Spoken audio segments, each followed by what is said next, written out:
अनागत वत्सल अनंत कल्याण गुणगण मिले अखिल हे पृथ्वी सर्वेश्वर परात्पर परिब्रह्म श्री कौशल्यानंद वर्धन श्री जानकी रमन भगवान की महती कृपा करुणा से हम आप सब श्री भक्तमाल जी की कथा श्रवण के लिए एकत्रित हुए। एक बार प्रेम से बोलिए भक्त वत्सल भगवान की जय। आज का दिन बहुत विशेष है क्योंकि आज के दिन हम लोग श्री भक्तमाल जी की कथा शुरू तो कर ही रहे हैं, साथ ही में आज के ही दिन परम पूज्य श्री दादा गुरुदेव भगवान, हमारे गुरुदेव के जो गुरुदेव श्री भक्तमाली जी महाराज, उनका भी तिरोभाव दिवस जो है आज आरंभ हुआ है। और बड़ी सुंदर बात ये है कि आज ही के दिन श्री गुरुदेव भगवान भी श्री दादा गुरुदेव भगवान के तिरुभाव दिवस में भक्तमाल जी की कथा ही शुरू कर रहे हैं। और हमारे दादा गुरुदेव भगवान श्री भक्तमाली जी महाराज, परम पूज्य परम श्रद्धेय प्रातः स्मरणीय श्री गणेश दास भक्तमाली जी महाराज, वृंदावन की एक ऐसी अद्भुत विभूति थी जिनके बारे में जितना कहा जाए उतना कम। और महाराज जी भक्तमाल के ही टीकाकार। एक समय ऐसा था जब श्री भक्तमाल के बारे में बहुत कम लोग जानते थे, अभी भी बहुत कम लोग जानते हैं क्योंकि भागवत जी की कथा, राम कथा, ये सब कथाएं तो होती रहती है, तो भक्तमाल जी की कथा बहुत कम होती है, इसलिए बहुत कम लोग जो भक्तमाल जी के बारे में जानते हैं। उस समय ना तो जो है ऐसे ग्रंथ मिला करते थे, उस समय तो जो टीकाकार थे वे अपने हाथों से ग्रंथों को लिखा करते थे। तो उस समय हमारे दादा गुरुदेव भगवान स्वयं अपने हाथ से श्री भक्तमाल जी की टीका लिखकर उसे भी प्रकाशित किया करते थे। तो आज का दिन बहुत ही सुंदर है क्योंकि श्री भक्तमाली जी महाराज के तिरुभाव दिवस पर भी हम श्री भक्तमाल जी का श्रवण आरंभ कर रहे हैं। एक बार प्रेम से बोलिए श्री भक्तमाली जी महाराज की जय। और बड़ा प्यारा भाव श्री नावा गोस्वामी कहते, हरिजू आए पधारिए कथा सुन इतिहास श्रोता या माल के तब भजर धर्मदास। बड़ी प्यारी बात उन्होंने कही। वे कहते हैं कि हरिजू आए पधारिए, हे नाथ, हे प्रभु, हे भगवान, आप आइए और यहाँ विराजमान हो जाइए, क्योंकि भक्तमाल के श्रोता आप, भक्तमाल का श्रोता भगवान को छोड़ के और कोई नहीं हो सकता। क्योंकि जिस प्रकार भक्तों को बड़ी रुचि रहती है भगवान की कथा सुनने में, उसी प्रकार भगवान अपने भक्तों की कथा सुनने में बड़ी रुचि लेते हैं। और इसका उदाहरण भी हमें श्रीमद् रामचरितमानस में मिलता है, जब सब वानर श्री जानकी जी का पता लगाकर आई तो आकर उन्होंने सब बात बताई। जामवंत जी ने कहा कि प्रभु, श्री हनुमान जी ने जो आज काम किया है, ऐसा कार्य तो शायद ही कोई कर पाता। आज अगर श्री हनुमान जी ना होते तो शायद हम श्री जानकी जी का पता ना लगा पाते। भगवान ने कहा, अच्छा ऐसा क्या किया हनुमान ने, बताओ। महाराज वहां पर श्री गोस्वामी जी लिखते, जामवंत के वचन सुनाए, क्षमा चाहूंगा, वहां पर श्री गोस्वामी जी ने कहा, पवन तनय के चरित सुहाए जामवंत रघुपति सुनाए। वहां पर गोस्वामी जी कहते हैं कि महाराज पवन तनय के चरित सुहाए, भगवान को बहुत पसंद आई वो कथा। भगवान बड़े रुचि लेकर सुन रहे, बड़े उत्साह से कि अच्छा जामवंत जी सुनाओ, क्या किया हनुमान जी, किस प्रकार में जानकी जी का पता लगा कर आए, किस प्रकार लंका में गए। तो इसीलिए भगवान इस कथा के परम रसिक है, परम श्रोता। और हमारे गुरुदेव की भी यही आज्ञा दास को हुई, इस कथा को कहते समय इस बात का ध्यान रखना। और वही बात मेरी एक प्रार्थना आप सभी से भी है कि इस कथा को सुनते समय भी कृपया करके इस बात का ध्यान अवश्य रखिए, क्योंकि ये बात बहुत जरूरी है। ये भक्तमाल कथा भक्तों की कथा है, इसमें सब आचार्यों के भी चरित्र हैं, इसमें भगवान के सब रूपों का भी वर्णन है, इसमें भगवान के 24 अवतार में उनका वर्णन, इसमें भगवान के जो परम भागवत है, द्वादश महाभागवत है, उनका भी वर्णन, इसमें भगवान के जो अन्य भक्त हुए जैसे कलयुग के जो भक्त हैं, द्वापर आदि के जो भक्त हैं, उन सबका भी वर्णन है। तो बस एक बात का हम लोग ध्यान रखें कि हम चाहे किसी भी संप्रदाय से हैं या किसी भी उपासना को मानते हैं, किसी भी भक्त या किसी भी संत के प्रति हम ऐसी कोई भेद बुद्धि ना रखें कि ये तो हमारे संप्रदाय से नहीं है या इनकी उपासना हमसे अलग है। सब संत और सब भक्त दोनों ही हमारे लिए पूजनीय है, और चाहे वो किसी भी संप्रदाय से, वैष्णव सदा पूजनीय ही होते हैं। इसलिए वैष्णव अपराध आपसे ना करें, इस बात का ध्यान रखिए। कोई भी किसी भी संत के प्रति, किसी भी भक्त के प्रति ऐसी कोई भी भेद बुद्धि ना रखिए जिससे आपसे वैष्णव अपराध बन जाए। ऐसा हमारे श्री गुरुदेव भगवान की भी आज्ञा हुई दास को, तो इसलिए इस बात का ध्यान अवश्य रखें। खैर, एक बार प्रेम से बोलिए भक्तवत्सल भगवान की जय।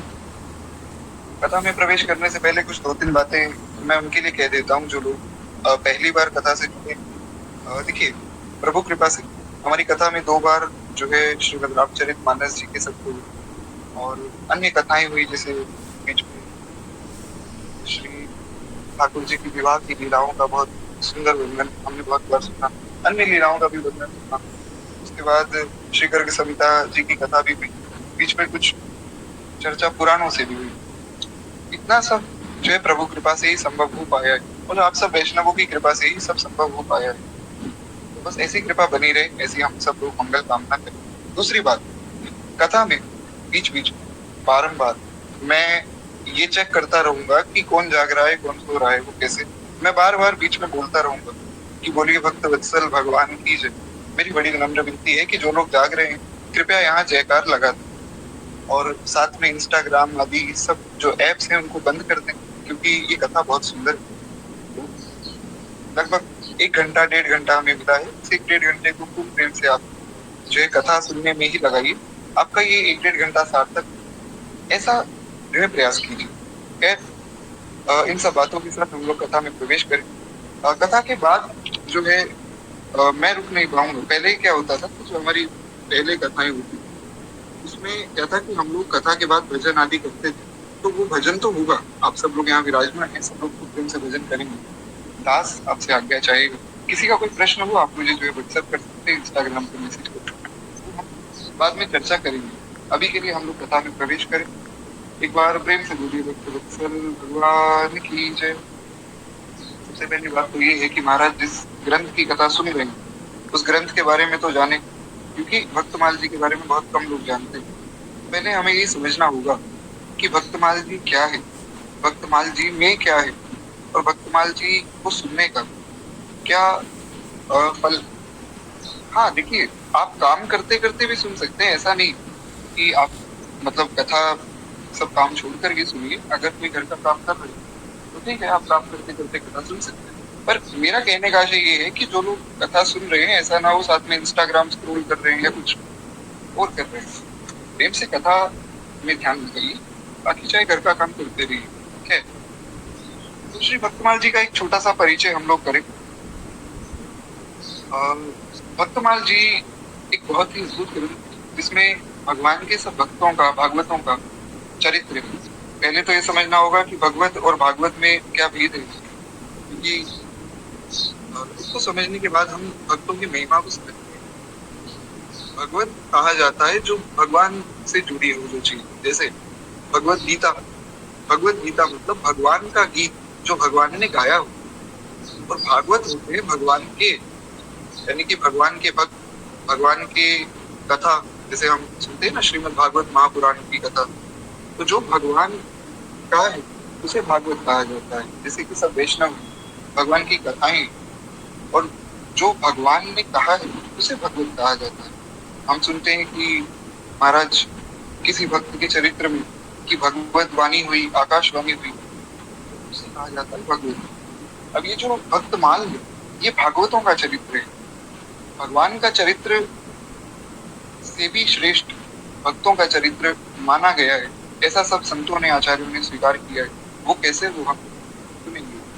तो श्री राधे श्याम खेमका जी बड़े अद्भुत महात्मा हुए, वे श्री भक्तमाल जी का बड़ा सुंदर परिचय देते हैं। देखिए, इनके पास भक्तमाल जी है, वो कृपया जो है साथ में अगर खोलकर पढ़ना चाहे तो बड़ा अच्छा होगा, और अगर कोई मंगवाना चाहे तो गीता प्रेस से जो है भक्तमाल जी मंगवा भी सकते हैं। और जिनके पास नहीं भी है वे प्रेम से बैठकर सुनेंगे तो भी आपको सब कुछ जो है श्रवण करने का अपूर्व आनंद आएगा। इसलिए प्रेम से बस सुनते रहिए। ठीक है, भक्तमाल जी का परिचय कुछ इस प्रकार भी शुरू करते हैं। अविस्मृति कृष्ण पदार विंध्यो विनोति विद्वानिशं तनोति च तवत्स शुद्धिं परमात्म भक्तिं ज्ञानं च विज्ञान विराग युक्तम। बहुत प्यारा भाव श्री राधे श्याम खेमका जी देते हैं। वे कहते हैं महाराज भगवान श्री कृष्ण के चरण कमलों की अविचल स्थिति सारे पाप ताप और अमंगल जो है खत्म हो जाते हैं, जीवन में शांति आती है और परम शांति का विस्तार केवल भगवान की भक्ति से ही हो सकता है। भगवान की स्मृति जीवन में बहुत आवश्यक है। श्री प्रहलाद जी महाराज अपने जितने भी साथी थे उनको भी यही शिक्षा देते कि भैया भगवान का स्मरण करो। कलयुग में यज्ञ कर पाना, हवन कर पाना, तपस्या कर पाना संभव नहीं। इसलिए कलयुग में केवल भगवान की स्मृति हो जाएगी तो बहुत ऊंची बात है। इसलिए आप पढ़ेंगे जितने भी ग्रंथ हैं, जितने भी संत हैं, एक ही बात कहते हैं कि भैया नाम जप करो। विशेष रूप से श्री प्रहलाद जी ने भी नवदा भक्ति का उपदेश किया, उसमें भी वे यही कहते हैं श्रवणम कीर्तनम विष्णु स्मरणम पाद सेवनम अर्चनम नंदनम दास्यम सत्यम आत्मनिवेदनम। श्रीमद् भागवत महापुराण में श्री प्रहलाद जी कहते हैं कि श्रवणम सबसे पहली भक्ति है श्रवण, क्योंकि हम कर रहे हैं महाराज, कथा सुन रहे हैं। कीर्तनम, श्रवण करने के बाद कीर्तन करो, भगवान के नामों का खूब गुणगान करो। और स्मरणम, स्मरण करो। स्मरण बहुत आवश्यक है। ऐसा ना हो कि हम सुबह उठे महाराज बढ़िया 5 बजे कथा सुनी और उसके बाद जो है पूरे दिन हम भगवान को भूल गए, ऐसा ना हो। परम श्रद्धे स्वामी श्री रामसुदास जी महाराज कहा करते थे कि हर समय भगवान से ही प्रार्थना करो कि नाथ, हे मेरे नाथ, मैं केवल आपका हूँ। हे नाथ, हे मेरे नाथ, आप केवल मेरे। हे नाथ, हे मेरे नाथ, मैं आपको भूलूं नहीं। इस प्रकार जब आप भगवान से प्रार्थना करते हैं तब आपको भगवान का स्मरण सहज ही हो जाता है। वही बात यहाँ पर कही जा रही है। श्री व्यास भगवान कहते हैं कि महाराज जो व्यक्ति भगवान श्री कृष्ण के चरणों का स्मरण करता है उसके सब पाप ताप नष्ट हो जाते हैं और उसे परम शांति का अनुभव होता है और उसी के द्वारा अंतःकरण शुद्ध हो जाता है, भगवान की भक्ति प्राप्त होती है और साथ में परम वैराग्य युक्त भगवान के स्वरूप का ज्ञान वो केवल और केवल भगवान की स्मरण से ही होता है, भगवान की कथा से ही होता है। भगवान की कथा की बहुत महिमा है महाराज। हमारे गुरुदेव भगवान को यहाँ तक कहते हैं कि कलयुग में अगर कोई सबसे सरल साधन है भगवान को पाने का तो वो है भगवान की कथा। भगवान की कथा से सरल कुछ भी नहीं। आप कुछ सोचिए कि जितने भी तप आदि है, ध्यान आदि है, उसमें बहुत कठोर महाराज सब प्रक्रिया होती।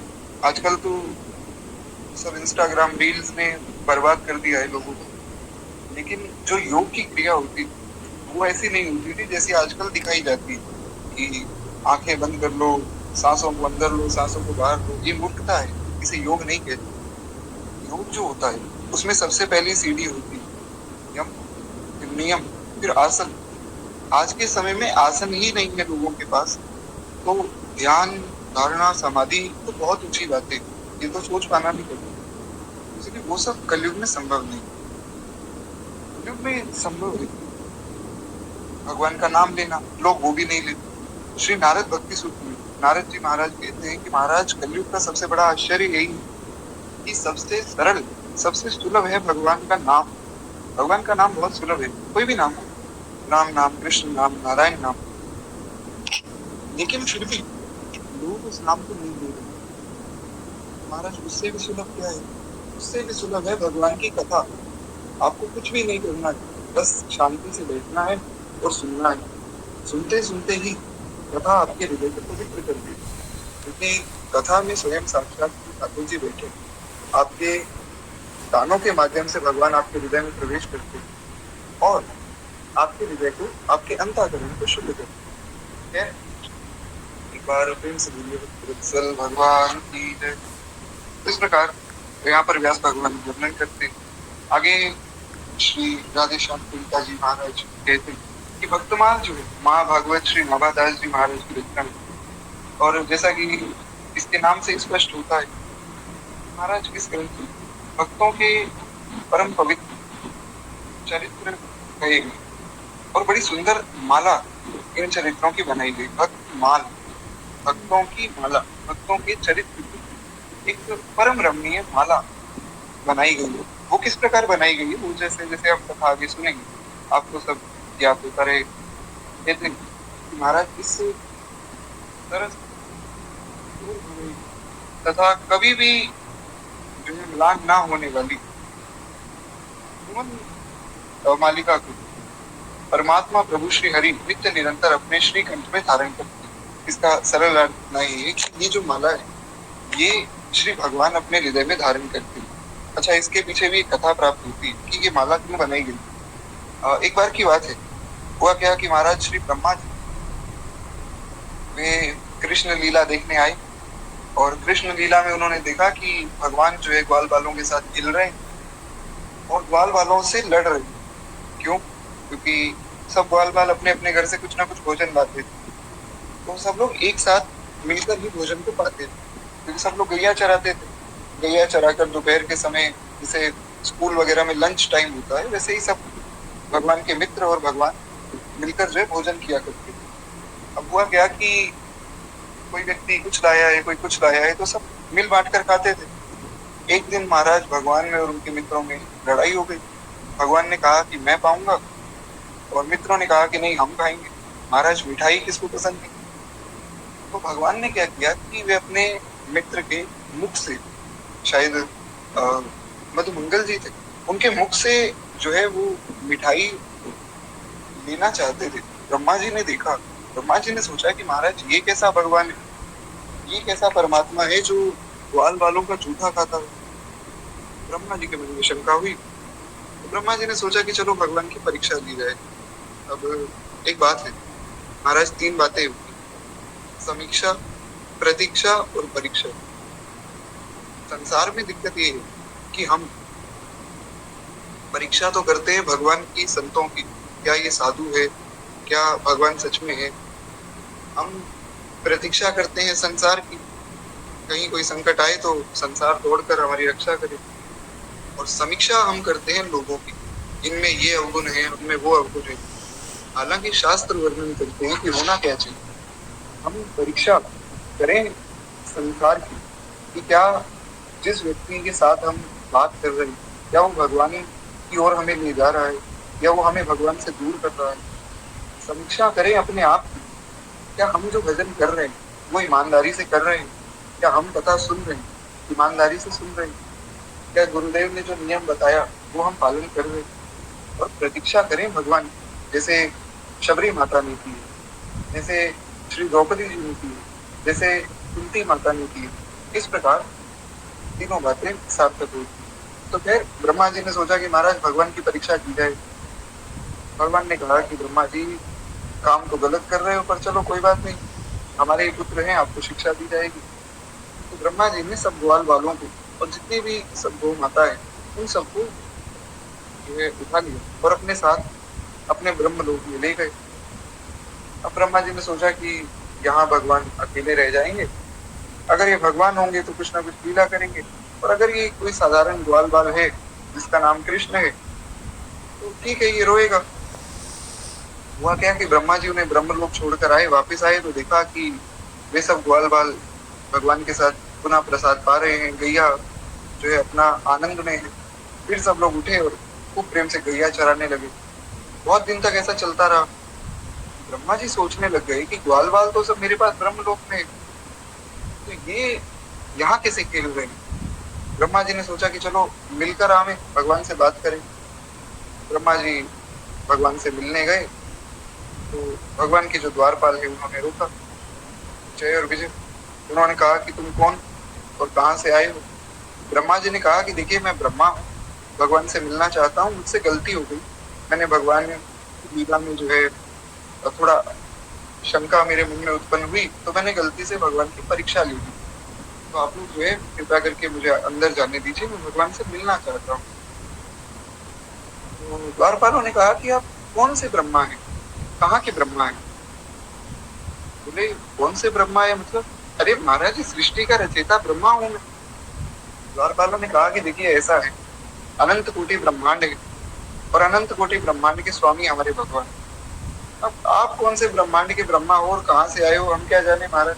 ब्रह्मा जी को बड़ा गुस्सा है, क्योंकि जब किसी के अभिमान पर ठेस पहुंचती तो उसे बड़ा क्रोध आता है। ब्रह्मा जी का अभिमान तो भगवान को तोड़ना ही था। तो ब्रह्मा जी ने कहा कि और भी ब्रह्मांड है क्या, और भी ब्रह्मा है क्या? मुझे तो लगा था बस एक मैं ही ब्रह्मा हूँ। द्वारपालों ने कहा कि आप भूल कर रहे हैं, जरा पीछे मुड़कर देखिए।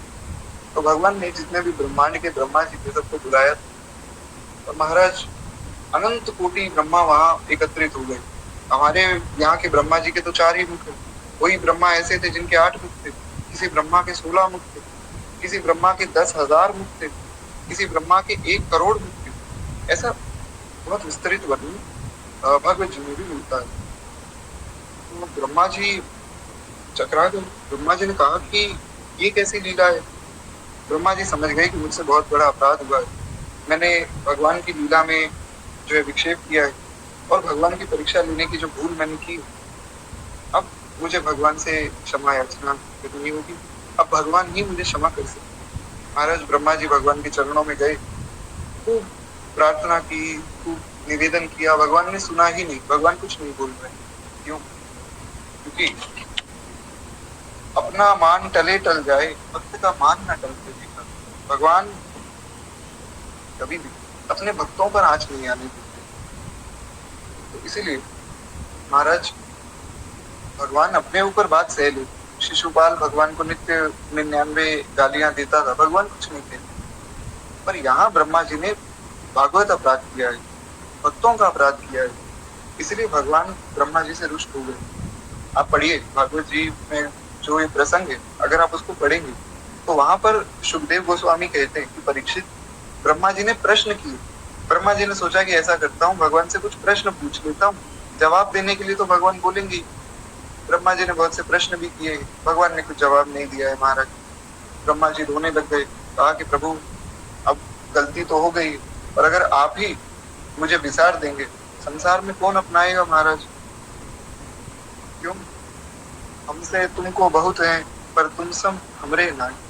प्रभु हमारे जैसे तो हजारों होंगे आपके दर पे, आप जैसा हमारे लिए कोई नहीं है ना।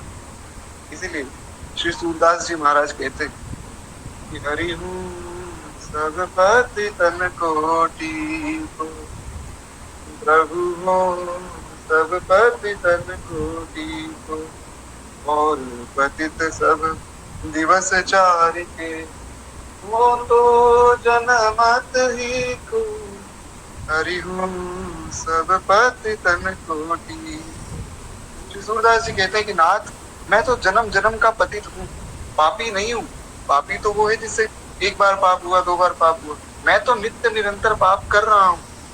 पर हे नाथ, आपके बिना मेरी गति कहीं नहीं, आपको छोड़ के मैं जाऊं कहाँ। श्री गोस्वामी जी ने तो विनय पत्रिका जी में एक पद लिखा है, वो पूरा पद मुझे याद नहीं आ रहा है, बड़ा सुंदर पद है, कल याद आएगा तो मैं आपको सुना दूंगा। उसमें गोस्वामी जी कहते हैं कि प्रभु सीधी सीधी बात करते हैं, आप मेरे सामने बैठे हो, मैं आपके सामने बैठा हूँ, बात को घुमाने का कोई मतलब नहीं, सीधी बात करते हैं। भगवान ने कहा क्या बात करोगे महाराज? बोले देखो मैं बहुत पापी हूँ और आपको ये बात पसंद नहीं। भगवान बोले बात तो थोड़ी ठीक है नहीं, आप पाप करते हो। तो गोस्वामी जी ने कहा, अभी देखिए गोस्वामी जी के मन का भाव है, ऐसा नहीं सोचना है कि गोस्वामी जी पापी है, ये बोले भाव है। गोस्वामी जी ने कहा कि प्रभु ऐसा करते हैं कि आप मुझे अपने जैसा कोई और ला दीजिए, क्योंकि देखिए मुझे संसार तो स्वीकार कर नहीं रहा है, देवता गंधर्व ऋषि मुनि किन्नर कोई स्वीकार नहीं करता है, एक आप हैं जो मुझे स्वीकार कर रहे हैं। तो आपके यहाँ मेरी गति है और आप अब कह रहे हैं कि पाप जो है आपसे दिखे नहीं जाते, तो आप ऐसा करो, पाप तो देखो छूटेंगे नहीं, हे नाथ गलती तो होती रहती है, लेकिन आपके जैसा और दूसरा भी कोई नहीं, आप ऐसा कीजिए आपके जैसा कोई दूसरा मुझे ढूंढ के ला दीजिए, मैं आपको छोड़ दूंगा। भगवान ने कहा कि मेरे जैसा तो मैं कहाँ खोजूंगा, आप सरिस खोजो कहाँ जाई। मेरे जैसा संसार में कौन होगा महाराज। तो इसलिए मैं ही आपको जो है शरण में हूँ। इसलिए भगवान ने वचन दिया है हर एक शास्त्र में कि जो व्यक्ति केवल एक बार ये कह दे, हे नाथ मैं आपका हूँ, हे नाथ आप मेरे हैं, मैं उसे अपनी शरण में ले लेता हूँ। सकृतेव प्रपन्नाय तवास्मि पूजयामि अभयम सर्वभूतेभ्यो तदात्मे तद्गतं मम।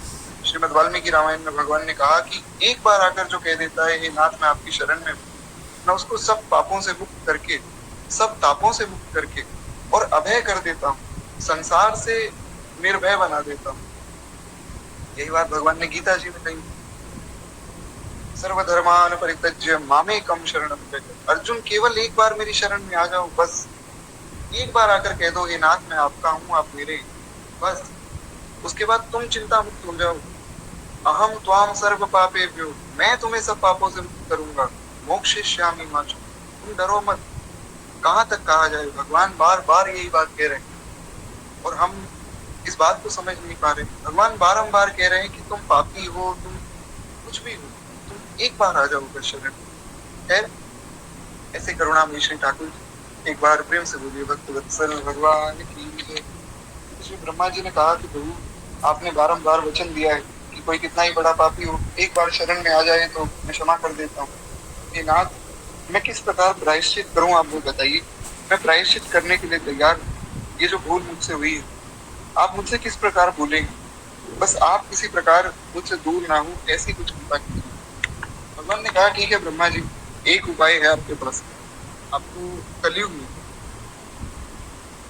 श्री नाभादास जी के रूप में आना होगा और भक्तों की एक माला बनानी होगी। भक्तों के चरित्र की आपको एक माला बनानी होगी और वो माला मुझे पहनानी होगी, तब जाके आपका प्रायश्चित होगा। अब महाराज ब्रह्मा जी घबरा गए, क्योंकि भगवान का चरित्र कह पाना कोई बहुत कठिन नहीं। संतों की कृपा से, गुरुजनों की कृपा से भगवान का चरित्र सहज में कहा जा सकता है और कथा भी सबको ज्ञात है। अब मैं यहाँ कहूँ कि महाराज कृष्ण लीला सुनेंगे, सबको पता है कृष्ण लीला में क्या क्या हुआ, सबको पता है कि रामायण में क्या क्या हुआ, पर भक्तों के चरित्र बड़े विचित्र हैं।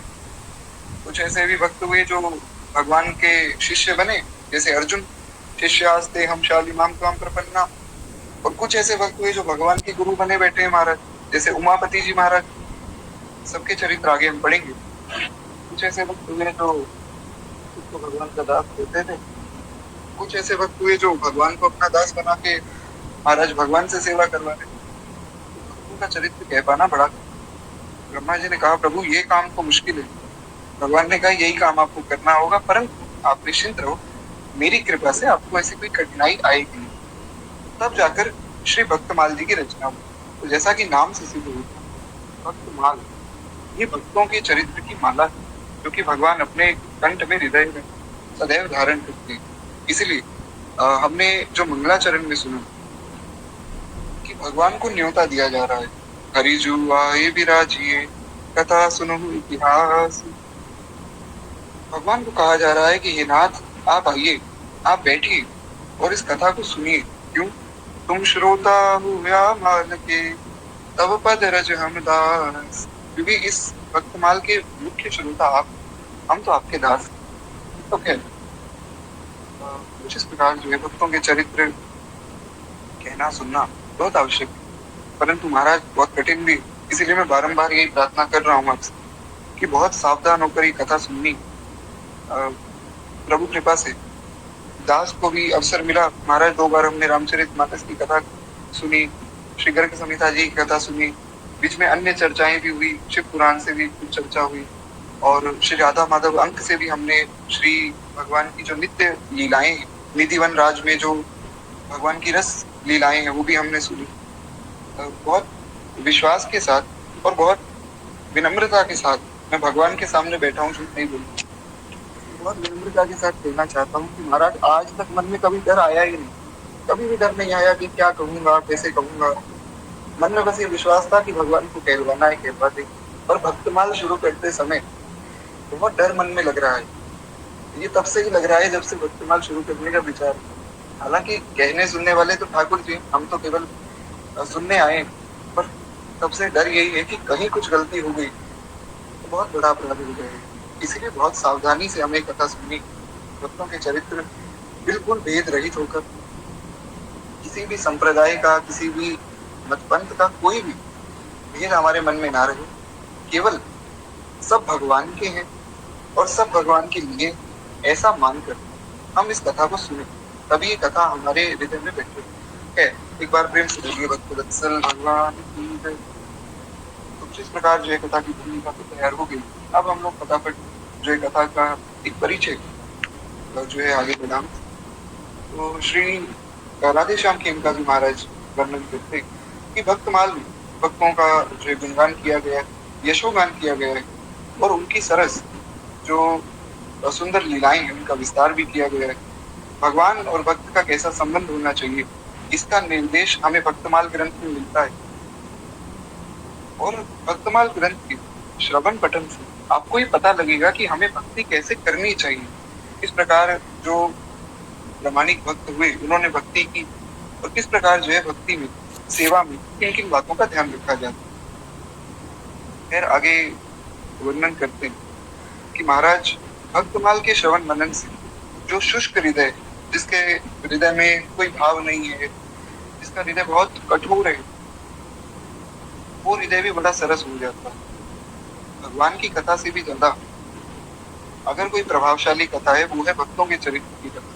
विश्वास मानिए, अगर किसी के मन में ये भाव है ना कि हमसे भजन नहीं बनता है, हमसे बहुत गलतियां हो जाती, आप इस भक्तमाल की कथा को पूरा सुनिए, विश्वास मानिए ऐसा आनंद आएगा और ऐसी भक्ति में उन्नति होगी आप सोच नहीं सकेंगे केवल सुनने मात्र से। खैर तो भी आगे वर्णन करते हैं कि महाराज यही कारण है कि श्रीमद् भागवत कथा तथा राम कथा के प्रवक्ता आचार्य गण जो है भक्तमाल के भक्तों को दृष्टांत देकर सांगोपांग भक्ति रस को जो है संतुष्ट करते हैं। ये बड़ा सुंदर भाव है, इसका सरल भाव इतना है, आप कभी भी कोई कथा सुन रहे हैं, आप मान लीजिए भागवत जी की कथा सुन रहे हैं, आप रामायण जी की कथा सुन रहे हैं, आप एक बात वहां देखेंगे कि कोई भी कथा ऐसी नहीं है जिसमें भक्तों का चरित्र ना आया हो। भगवान की कथा भी भक्तों के बिना पूर्ण नहीं हो सकती, और भक्तमाल जी में भी हम जैसे जैसे आगे बढ़ेंगे आप देखेंगे कि हर एक भक्त के चरित्र में भगवान का चरित्र आ ही रहा है। तो भक्त और भगवान अलग नहीं हो सकते। कोई सोचे कि मैं केवल भगवान का चरित्र सुन लूं या केवल भक्त का चरित्र सुन लूं, वो संभव नहीं। इसीलिए भक्त और भगवान दोनों को एक साथ लेकर हमें चलना है। भगवत प्राप्ति के संसाधनों में भगवान के मंगलमय पावन नाम का कीर्तन और उनके दिव्य रूप का चिंतन और ऐश्वर्यमयी मधुरमयी मनोरम लीलाओं का गान तथा चरित्र श्रवण जिनकी महिमा है, उससे भी अधिक महिमा भगवान के अनन्य प्रेमी भक्तों की पवित्र कथाओं को सुनने का, पठन करने का और मनन करने का। देखिए कथा का श्रवण किस प्रकार होता है, ऐसा नहीं कि हम यहाँ सुबह उठे 5 बजे और उठकर यहाँ बैठ गए, महाराज कथा कानों में पढ़ रही है, सुनते जा रहे हैं, अच्छी बात है, लेकिन उसका मनन भी करना है। जैसे मान लीजिए आपने श्री कबीरदास जी का चरित्र सुना, और कबीरदास जी के चरित्र में आपने सुना कि वे नित्य निरंतर जो है भगवान का नाम लेते थे। और बड़ी सुंदर बात कबीर बाबा कहते हैं, नहीं छाड़ूं बाबा राम नाम हुए और जगत सो काम, नहीं छाड़ूं बाबा राम नाम। जब कबीरदास जी मदरसे में गए तो मदरसे में जो उन्हें पढ़ा रहे थे मौलवी जी, उन्होंने कहा कि भाई तुम तो मुसलमान हो, तुम ये राम राम क्यों करते हो, ये तो गलत बात है, ये मत करो, और जो मैं पढ़ा रहा हूँ वो पढ़ो। कबीरदास जी ने कहा देखो भैया ऐसा है कि राम नाम तो छूटेगा नहीं, आप कितना ही प्रयास करो, संसार से मुझे कोई काम नहीं। तो हम ये बात सुने भी और इसको माने भी कि हमें भगवान का नाम लेते रहना चाहिए। तो वही बात यहाँ पर कही गई है। आगे श्री खेमका जी महाराज कहते कि भगवान जब भक्तों की महिमा मुक्त कंठ से गान करते तो ऐसा सौभाग्यशाली भक्तों की महिमा की क्या सीमा होगी, ये कहा नहीं जा सकता है। इतना ही नहीं, भगवान स्वयं कहते कि मैं भक्त जनों के पीछे पीछे ये सोचकर नित्य निरंतर विचरण करता हूँ कि उनके चरणों की पवित्र धूलि जो है मेरे ऊपर पड़ जावे। महाराज ऐसा भगवान वर्णन कर श्रीमद् भागवत महापुराण आप पढ़ेंगे, वहां पर भी भगवान ने कहा कि अहम भक्ताम पराधीन हूँ, मैं भक्तों के अधीन हूँ। वास्तव में भगवान और उनके भक्तों में कोई भेद नहीं, जैसा कि हमने अभी सुना ही। और ऐसा नारद भक्ति सूत्र में भी नारद जी महाराज वर्णन करते हैं। इसलिए भगवान का जो कथन है कि मेरा भक्त संपूर्ण लोगों को पावन बना देता है, वो बिल्कुल सत्य है। आप देखिए मीराबाई, मीराबाई का चरित्र महाराज इतना पवित्र है कि मीराबाई का चरित्र देवता भी सुनते हैं। अभी हम मीरा जी का जो चरित्र सुनेंगे उसमें आपको मैं सुनाऊंगा कि देवता भी तरसते हैं कि मीरा जी का चरित्र हमें सुनने को मिल जाए, एक बार हम सुन लें। मीरा जी की कोटि के जो भक्त हैं वे केवल धरती को पवित्र नहीं करते, वे केवल राजस्थान को पवित्र नहीं करते, वे 14 भुवन कोष ब्रह्मांड को पवित्र कर देते। एक बार प्रेम से बोलिए मीराबाई की जय। इसलिए श्री बक्सर वाले मामा जी श्री नारायण दास भक्तमाली जी ने एक बड़ा सुंदर पद लिखा है, हरि की प्यारी मीराबाई गौरव राजस्थान की। ये मामा जी का बड़ा सुंदर पद है। हमारे गुरुदेव भगवान जब ये पद गाते हैं तो वे इसको और विस्तृत कर देते हैं। हमारे गुरुदेव कहते हैं, हरि की प्यारी मीराबाई गौरव राजस्थान की, राजस्थान की गौरव हिंदुस्तान की, हाँ हिंदुस्तान की गौरव सकल जहान की। हरि की प्यारी मीराबाई गौरव राजस्थान की। ऐसा वर्णन महाराज पूरे भुवन कोष ब्रह्मांड को पवित्र कर देने वाले। खैर एक बात मैं और बता दूं, जो लोग नए जुड़े, देखिए मैं मेरी करबद्ध प्रार्थना है कि ये कथा बहुत धीरे धीरे चलेगी। मैं ये सोच रहा हूँ कि एक दिन में भक्त का चरित्र हो जाएगा, ऐसा संभव नहीं। मेरी थोड़ी बुरी आदत है, थोड़ा विस्तार ज्यादा ही हो जाता है बस। इसलिए जैसे जैसे चलती रहे बस सुनते रहिएगा, क्योंकि एक दिन में एक चरित्र हो पाना या एक हफ्ते में एक चरित्र हो पाना भी कठिन है। तो ठीक है महाराज, जब तक जीवन है भक्तमाल जी सुनते रहेंगे। एक बार प्रेम से बोलिए भक्तवत्सल भगवान की जय। तो खैर अभी तक तो हमने आधा पृष्ठ भी पूरा नहीं किया है, तो ठीक है, प्रभु कृपा से बहुत आनंद है। तो आगे श्री केमका जी महाराज वर्णन करते हैं, वे कहते हैं कि भगवत प्राप्ति के जितने भी मार्ग हैं जो शास्त्रों में बताए गए, देखिए एक बात ये है कि हमें किसी भी मार्ग की अवहेलना नहीं करनी चाहिए। जैसे कोई निर्गुण रूप का उपासक है तो ऐसा नहीं सोचना चाहिए कि भगवान के भक्त नहीं। हमारे गुरुदेव भगवान तो यहाँ तक कहते हैं कि भैया सब में भगवान का दर्शन करो। अगर आप नहीं कर सकते हो कोई बात नहीं, सब में भक्त का दर्शन करो। ऐसा समझो कि ये भगवान के भक्त हैं। कोई अगर भक्ति नहीं भी करता है तो भी हमारे गुरुदेव भगवान कहते हैं कि ऐसा समझो कि ये मन से भक्ति करता है, बाहर नहीं दिखाता है, इससे आपका भाव नहीं बिगड़ेगा। इसलिए जितने भी मार्ग हैं वो सब श्रेष्ठ हैं। इसी में हम ऐसा भेदभाव ना करें कि जो हम उपासना कर रहे हैं वही अच्छी है, बाकी सब गलत उपासना है, ऐसा ना हो। है तो वे कहते हैं कि महाराज शास्त्रों में जितने भी मार्ग बताए गए, भक्ति का मार्ग उसमें सर्वोत्तम है। ये बात तो सब जानते ही, और बहुत तेज मार्ग है। क्योंकि देखिए शरणागति का जो मार्ग है उसमें आपको कुछ नहीं करना है। इसकी एक बड़ी सुंदर उदाहरण हमारे संत जन देते, हमारे गोस्वामी जी ने भी विनय पत्रिका में इसकी यही उदाहरण दी। गोस्वामी जी महाराज कहते हैं कि देखो जैसे एक बंदर है और एक बिल्ली है। बंदर जो है उसका जो नवजात शिशु है, जो बच्चा है, बंदर का बच्चा अपनी माँ को पकड़ लेता है और माँ एक डाल से दूसरी डाल पर कूदती है। वहां पर ये डर रहता है कि अगर बंदर के बच्चे का हाथ छूटा तो वो माँ से अलग हो जाएगा, गिर जाएगा, उसकी मृत्यु हो जाएगी। तो बाकी जितने भी मार्ग हैं, ज्ञान मार्ग है, ध्यान मार्ग है, वो सब ये बंदर के बच्चे की तरह है। लेकिन जो शरणागति का मार्ग है, जो प्रपत्ति का मार्ग है, जो भक्ति का मार्ग है, वो बिल्ली के बच्चे की तरह है। वो कैसे महाराज? बिल्ली अगर आप देखेंगे ध्यान से तो बिल्ली जो है अपने नवजात शिशु को अपने मुख में दबा के चलती है। बिल्ली का बच्चा बिल्ली को नहीं पकड़ता है, बिल्ली अपने बच्चे को जो है अपने मुख में दबाकर चलती है। तो अब अगर बच्चा माँ को पकड़े तो गिरने की संभावना है, पर माँ अगर बच्चे को पकड़ ले तो महाराज बच्चा कैसे गिर जाएगा? इसीलिए भक्ति का मार्ग सबसे श्रेष्ठ माना गया।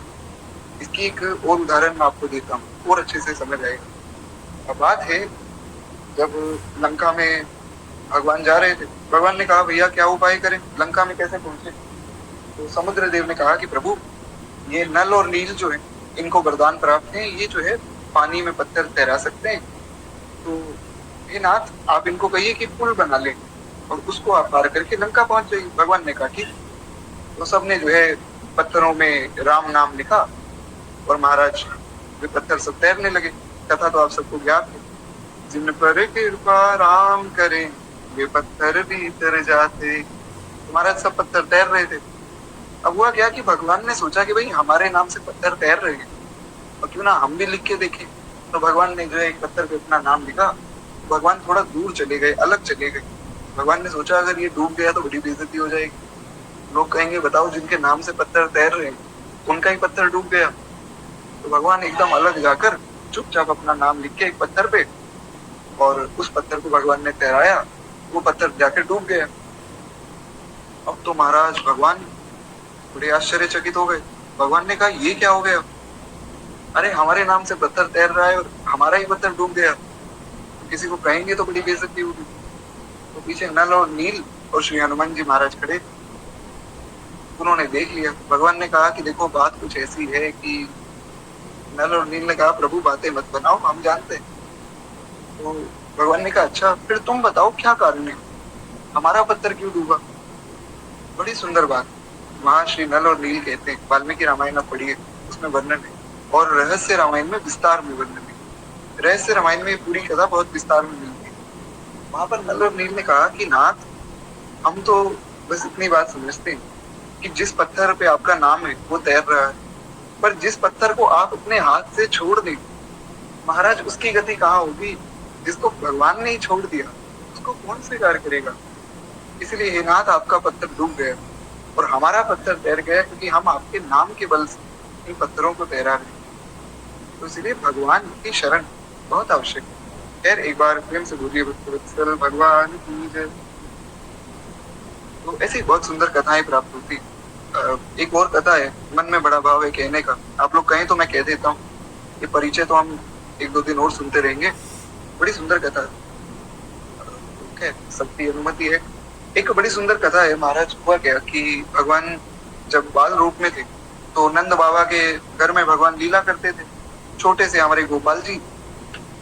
तो हुआ क्या कि नंद बाबा के घर में देहली बनी हुई। पहले के समय में क्या था, घरों में देहली बनाई जाती थी, उसका नित्य पूजन किया जाता था। और पहले के समय में जो बहुत पुराने लोग थे वे क्या करते थे कि सुबह उठते ही सूरज उगने से पहले, सूर्योदय से पहले ही देहली का पूजन करते थे। क्यों? क्योंकि देहली हमारे यहाँ नरसिंह भगवान का स्वरूप कही गई। इसलिए आप देखेंगे जो हमारे घर के बड़े लोग हैं, जो बुजुर्ग लोग हैं, वे हर बार मना करते हैं कि भैया देहली पर मत खड़े रहो, देहली पर भोजन मत करो, देहली पर मत बैठो। क्यों? क्योंकि वे नरसिंह भगवान का स्वरूप मानी गई। आजकल लोग मानते ही नहीं इन बातों को, और घरों में देहलियां ही नहीं। घर तो घर ही नहीं है महाराज, भगवान की मूर्ति नहीं, क्या कहा जाए है। तो नंद बाबा के यहाँ बहुत सुंदर देहली थी, और महाराज देहली जो है चौखट से कहते हैं, गेट के नीचे। तो हाँ, देहली मतलब चौखट होती है। अब नंद बाबा की जो देहली थी बड़ी ऊंची थी, तो भगवान छोटे से, भगवान ने क्या किया, सोचा कि चलो इस कमरे से मैं बाहर जाता हूँ और बाहर जाकर किसी ना किसी का माखन चुरा लूंगा।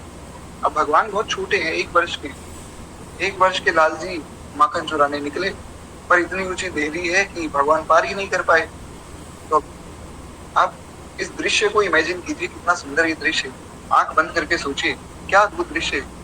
श्री ठाकुर जी अपने हाथों से चल रहे हैं। अब भगवान पांव के बल तो चल नहीं सकते, तो हाथ और पांव दोनों का इस्तेमाल कर रहे हैं। तो भगवान देहली को पार करने की कोशिश कर रहे थे, उसके बीच में अटक गए।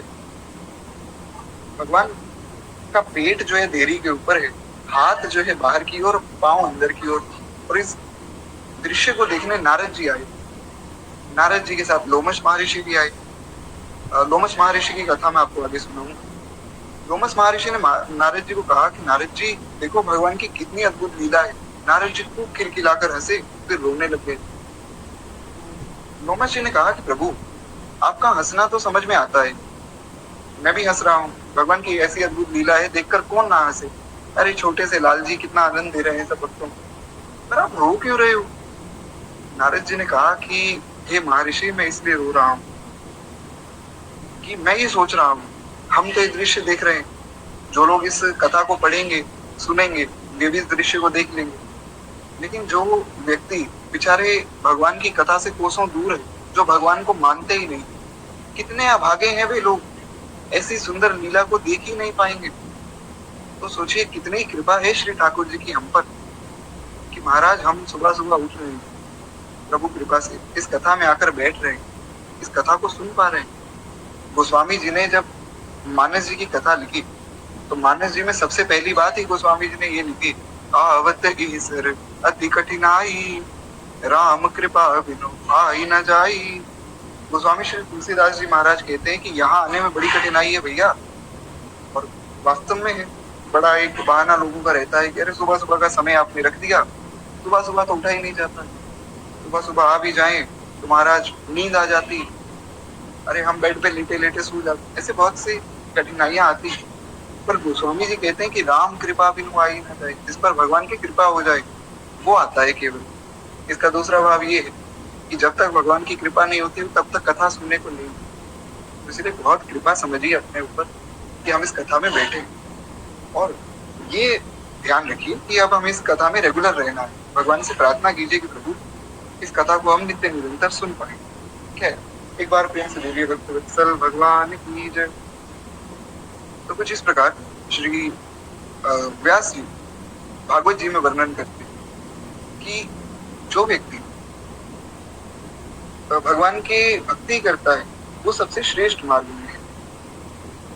और आगे श्री खेमका जी महाराज कहते हैं कि भगवान के प्रिय भक्तों की पुनीत गाथाएं अनादि काल से विश्व के इतिहास में गाई जा रही। ऐसा नहीं कि भक्तमाल जब तक नहीं लिखी गई थी उससे पहले भक्तों का चरित्र नहीं गाया जाता। भक्तों की कथा तो तब भी होती थी, भगवान की कथा तब भी होती थी महाराज जब रामायण नहीं लिखी गई थी। रामायण तो तब भी थी, भागवत तो तब भी थी, पर भक्तमाल लिखने से क्या हुआ? भक्तमाल लिखने से जो है हमें एक सरल साधन मिल गया। जैसे रामचरितमानस, वो इतना सरल ग्रंथ है कि आपको अन्य कोई शास्त्र पढ़ने की आवश्यकता ही नहीं। संसार में इतने शास्त्र हैं, किसी में क्या लिखा है किसी में क्या लिखा, व्यक्ति बड़ा कंफ्यूज हो जाता है। वो स्वामी जी ने कहा कि भैया नाना पुराण निगमागम सम्मत रामायणे कुछ दंत। आप ऐसा करो कि रामायण महाभारत गीता भागवत 18 पुराण 4 वेद 4 उपवेद 108 उपनिषद सबको छोड़ो, आप एक काम करो, ये रामचरितमानस पढ़ लो, और ये भाव मन से मिटा के कि ये किसी एक संप्रदाय या किसी एक रूप की कथा है, ये समझो कि ये कथा हमें पढ़नी है, और ये समझकर पढ़ो। विश्वास मैं दिलाता हूँ कि कोई भी शास्त्र का कोई भी श्लोक ऐसा नहीं है जो मानस जी में नहीं, और ये बात हमने अनुभव की। जितने लोग मानस जी की कथा सुन चुके वे जानते हैं कि हमने हर एक चौपाई में ये बात अनुभव की कि ये तो अमुक शास्त्र में इसका वर्णन है, अमुक शास्त्र में इसका वर्णन है। तो इस प्रकार महाराज ऐसी सुंदर रचना गोस्वामी जी ने की, और वही रचना जो भक्तों की कथा की वो श्री नाभादास जी ने की। भगवान की कथा जो है रामचरितमानस के रूप में, और भक्तमाल के रूप में जो है भक्तों की कथा। एक बार प्रेम से बोलिए गोस्वामी श्री तुलसीदास जी महाराज की जय, गोस्वामी श्री नाभादास जी महाराज की जय। ऐसा नहीं कि बाकी शास्त्र नहीं पढ़ने चाहिए, वो प्रेम से पढ़िए, पर मानना चाहिए सबसे सरल, इसलिए मैंने उसका उदाहरण दिया। खैर आगे वे कहते कि ऐसे भक्तों का नाम स्मरण, उनके चरित्र का मनन और उनके उपदेशों का पालन, और उनकी भगवत प्रेम विषयक रहनी करनी जो है अनुसरण करने से अंतःकरण पवित्र हो जाता है। देखिए यहाँ पर एक बहुत जरूरी बात है जो हमें समझनी है। यहाँ पर कहा जा रहा है कि भक्तों का नाम स्मरण करो, भक्तों का नाम जो है स्मरण करना चाहिए, अच्छी बात है। उनके चरित्रों का मनन करना चाहिए, वो हम कथा में सुनेंगे नित्य, बस आप कथा में रेगुलर बने रहिए, आप वो तो करते ही रहेंगे। उसके बाद जो है उनके उपदेशों का पालन, जो उपदेश सब भक्तजन देंगे वो आप कथा में सुनेंगे, वो भी पालन हो जाएगा। और उनकी जो रहनी है उसका अनुसरण करना है, अनुकरण नहीं करना है। कोई ये सोचे कि महाराज जो काम तो स्वामी तुलसीदास जी करते थे वो मैं कर लूंगा, वो नहीं कर पाएंगे आप। जो काम सूरदास जी करते थे वो नहीं कर पाएंगे हम। हमें ये समझना है कि हम उनकी बात को माने। जैसे गोस्वामी जी ने कहा, लाखन में एक बात तुलसी बताई जात, अपनो कल्याण जो चाहो तो राम नाम लीजिए। गोस्वामी जी ने कहा कि भैया राम राम करो, कल्याण हो जाए। सूरदास जी से किसी ने पूछा कि आपका अंतिम उपदेश क्या है, आप अंत में क्या कहना चाहते हैं? तो बड़ा प्यारा भाव सूरदास जी ने कहा कि अपने मन को समझाओ, तज मन हरि विमुखन को संग। श्री सूरदास जी ने कहा कि जो भगवान से विमुख है, जो भगवान से दूर आपको करते हैं, उनको त्याग दो और ऐसा करो भगवान का भजन करो, भगवान का नाम जप करो, कोई भी नाम, कृष्ण नाम, राम नाम, विठल नाम, जो नाम आपको प्रिय हो, तो खूब प्रेम से जो है नाम जप करो। तो ये बात तो हमें माननी, लेकिन एक प्रश्न अक्सर आता है, माताओं की ओर से विशेष कर आता है कि हम विवाह नहीं करेंगे। तो मैं पूछता हूँ क्यों महाराज? वे कहते हैं देखो मीराबाई, उन्होंने भी विवाह किया पर विवाह की रहनी तो थी नहीं। मीराबाई ने तो विष भी पी लिया था। हम मीराबाई नहीं, हमें समझना है कि हम उनकी बातें माने, उनकी बातों का अनुसरण भी करें, पर उनकी जो चरित्र है उसका अनुकरण ना करने लगे। यानी कि जो उन्होंने किया वो हम ना करें, जो उन्होंने कहा वो हम करें।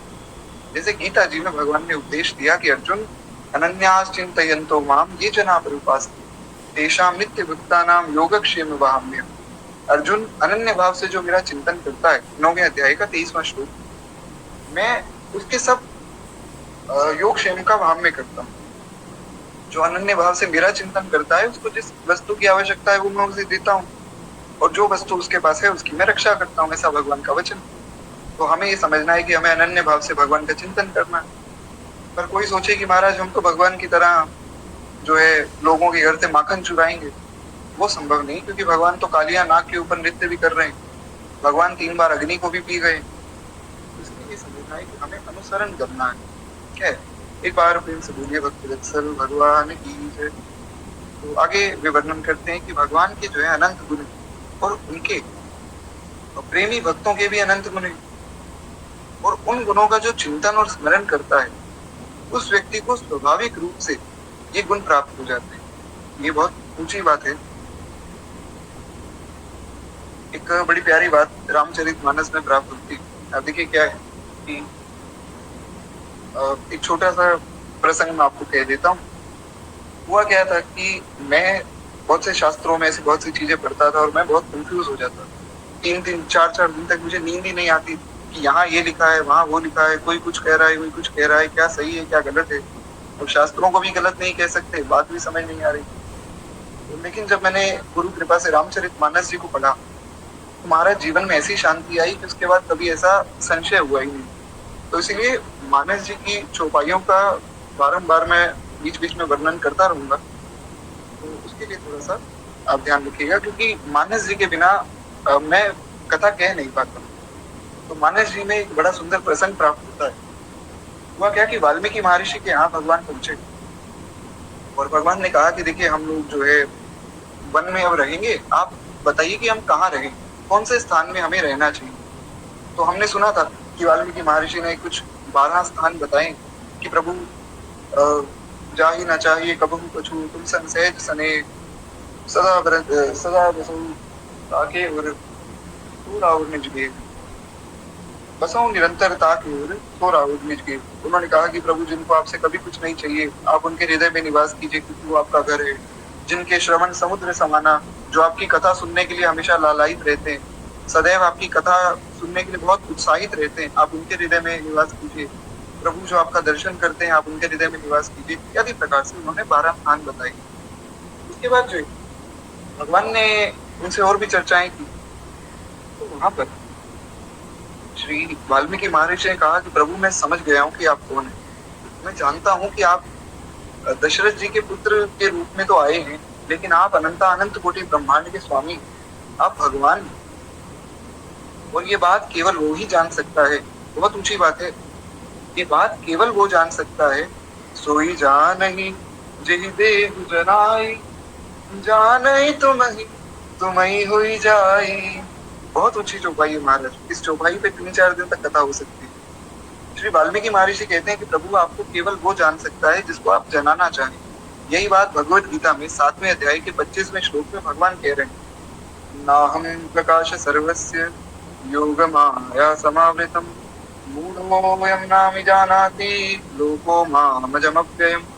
भगवान ने कहा, अर्जुन, नाहम प्रकाश सर्वस्य, मैं सबको प्रकाशित नहीं, योग माया समावृतम, मैं अपनी योग माया से अपने आप को ढक लेता हूँ। सब लोग मुझे नहीं जान सकते। मूढ़ोऽयं नाभिजानाति, मूढ़ मुझे नहीं जान सकते। मूर्ख जो है वे हमेशा यही शंका करते हैं, भगवान है नहीं है, क्या कृष्ण भगवान थे, क्या राम भगवान थे, क्या ये तो महापुरुष थे। ऐसी उल्टी सीधी बातें मूर्ख करते हैं। केवल मेरा भक्त मुझे जान सकता है। 18वें अध्याय के 55वें श्लोक में भगवान ने कहा है, भक्त्या माम अभिजानाति। तो ये बात तो यहाँ सिद्ध हो गई कि सोई जाने जही देव जनाई। इसके बाद जो बात वाल्मीकि महर्षि ने कही बड़ी ऊंची। वे कहते हैं, प्रभु जानई तुम्हें तुम्हें हुई जाई। जो आपको जान लेता है वो आपके समान हो जाता है। इसका मतलब ये है कि वो भगवान नहीं बन जाता है।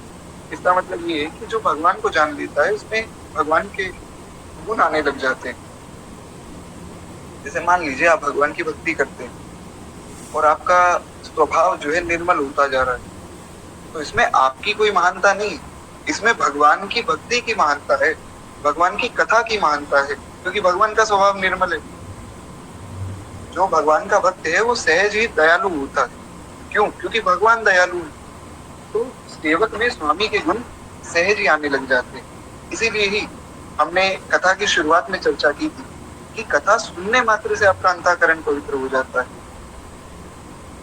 आप देखेंगे जो व्यक्ति संतों की शरण में रहते हैं, आप देखेंगे पूज्य प्रेमानंद बाबा के जो परिकर में लोग हैं, वे इतनी मीठी वाणी बोलते हैं कि कोई भी व्यक्ति उसका हृदय छीन लेते। क्यों?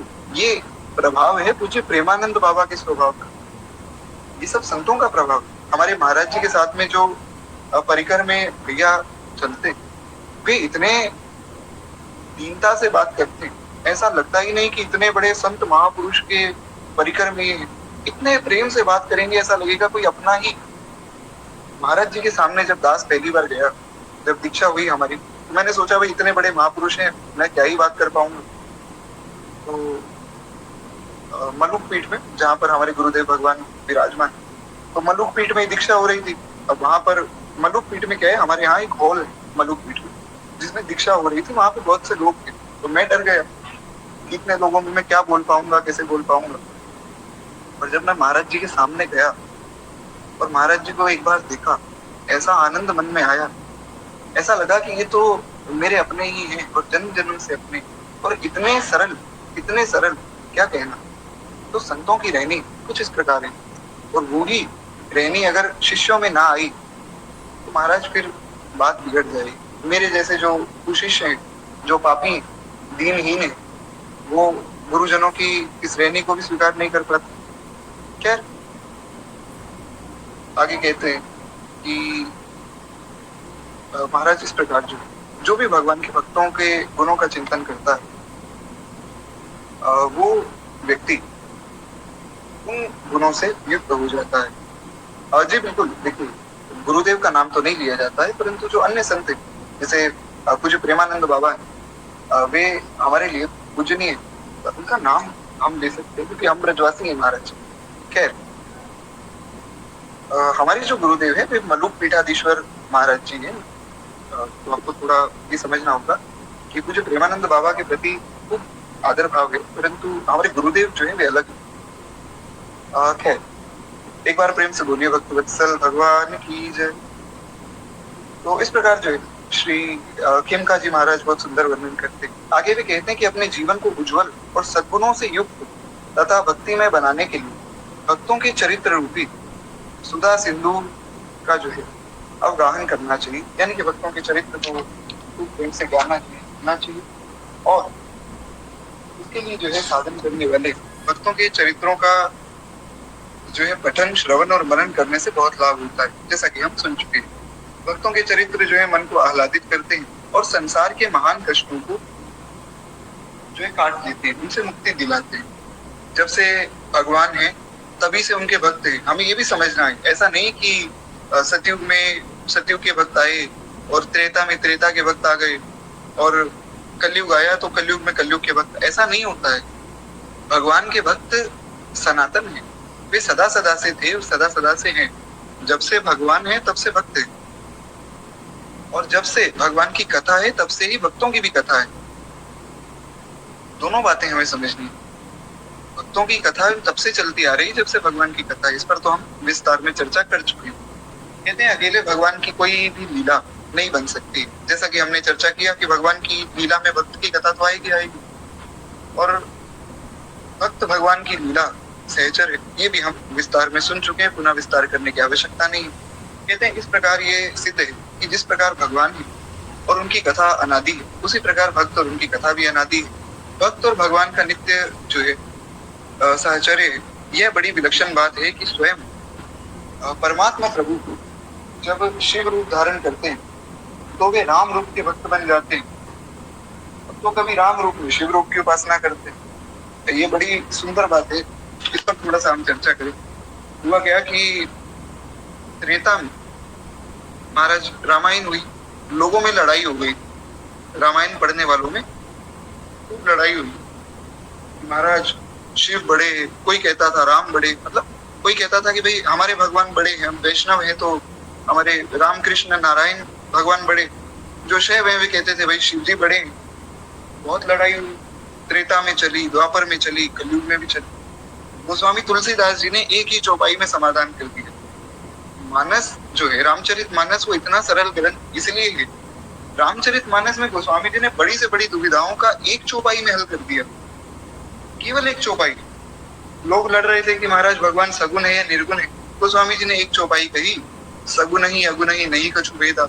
आधी चौपाई में हल कर दिया कि महाराज सगुण भी वही भगवान है, निर्गुण भी वही भगवान है, आपका जिसमें भाव बने आप उसकी उपासना करो। बात ही खत्म कर दी। लोग लड़ रहे थे कि विष्णु बड़े, कृष्ण बड़े, राम बड़े, जो भी रूप आपका प्रिय हो, और कोई कहता था भाई शिव बड़े, वैष्णव कहते थे हम बड़े हैं, शैव कहते थे हम बड़े। गोस्वामी जी आए, गोस्वामी जी ने एक चौपाई में हल कर दिया।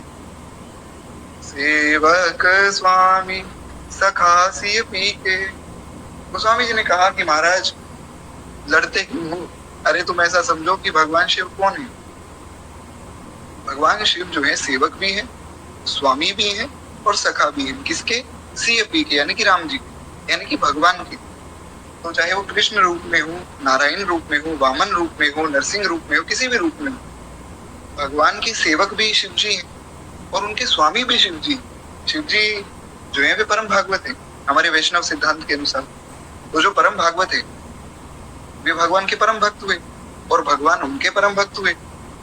तो इसमें लड़ने की कोई बात ही नहीं। वही बात यहाँ पर कही जा रही है कि भगवान जो है शिव रूप में आते हैं तो राम रूप के भक्त बन जाते हैं, राम रूप में आते हैं शिव रूप के भक्त बन जाते हैं। एक ही प्रभु जो है भक्ति की भावनाओं के अनुसार अनेकों रूप धारण करते हैं और परस्पर एक दूसरे के ही भक्त बन जाते हैं। इसमें कोई संशय वाली बात नहीं है।